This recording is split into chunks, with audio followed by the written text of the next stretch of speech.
So marami nagtatanong sa akin, beginner, newbie sa pag-workout o pagpunta ng gym, or 60 years old na magbabalik alindog na na-injured, na operahan, babalik sa gym, or magsa-start lang sa gym, or babalik lang dati nag-gym, may nangyari, busy sa buhay, na-aksidente, na-operahan.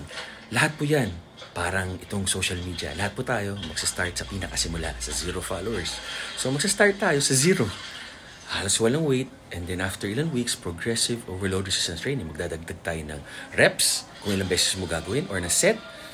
Diba? Ilang beses mo gagawin yung reps na yon, or magdadagdag tayo ng weight. Ganun lang yun. Pero magsa-start tayo sa 0. Ako po, nagsasquats na ako ng 500 pounds. So na ACL, MCL, meniscus ako dahil sinakod ako sa basketball. Siyempre, kailangan ko sabihin yun dahil sasabihin nila steroids or sa gym, sa basketball. At di po ako nag-steroids. Balik ako sa hindi ko magawa yung bodyweight squats. Wall squat, half squat, sit squat. Tapos ngayon, kaya ko na mag-squat ng 200 pounds. Tama kayo, mali ako na doctor. Sa importante, enjoy nyo yung ginagawa nyo. Pasok sa lifestyle nyo. Kaya nyo, pasok sa schedule nyo. Nag-i-enjoy kayo. Kasi pag di kayo nag-i-enjoy, talagang titigilan nyo. And then sa pagkain naman, gradual lang. Basta calorie deficit. Calorie deficit para pumayat, calorie maintenance para mag-maintain, body recomp, magka-muscle, or to gain weight, body surplus.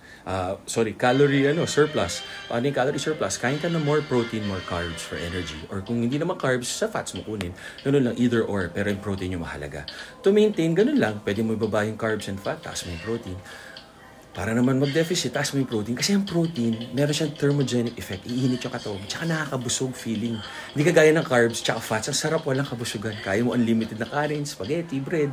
Pero pag chicken breast lang, or tuna lang, or salmon lang, feel very filling siya, di ba?